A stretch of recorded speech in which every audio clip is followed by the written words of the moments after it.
A Coachella Valley graduate student is sounding the alarm tonight about climate change. News Channel 3's Jake Ingracia joins us live tonight with a look at the new study that predicts potentially devastating impacts on tourism here in the valley. Jake.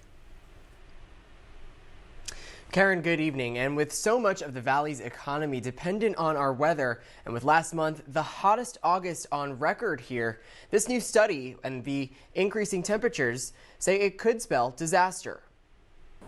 Because of this firsthand experience of being in the heat all the time here, I was thinking man, this heat is unbearable sometimes. Cindy Yanez, a graduate student researcher in Earth System Science, grew up in Cathedral City. In a new climate change study for UC Riverside, she predicts increasing temperatures will have a devastating effect on the Coachella Valley's tourism industry by the end of the century. That includes a snowbird season shortened by several months. The snowbird season brings in so much revenue to this region. We think that will not only impact the tourists and where they get to vacation, but it also impacts the residents because that impacts how much revenue the cities get. She says by 2100, the number of days above 85 degrees between November and April is projected to increase by 150%. That means fewer patrons at outdoor businesses like the Living Desert, for instance. Yanez's research team found that the zoo could lose up to $1.4 million annually with 18% fewer visitors. The study also looked at the Coachella Music Festival. She says it's 6 times more likely attendees will be at risk for exposure to extreme heat in the next 80 years. Maybe people will still come, but they're more likely to get sick,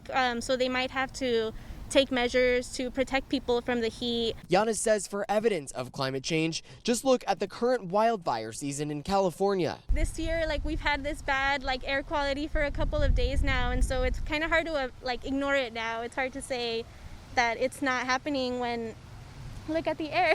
I quite literally have no patience for climate change deniers. Governor Newsom addressing the issue at his press briefing Tuesday, and Yanez says good work is already being done, but solutions have to come from the top down. There's still time to change the outcome and avoid the worst of our predictions.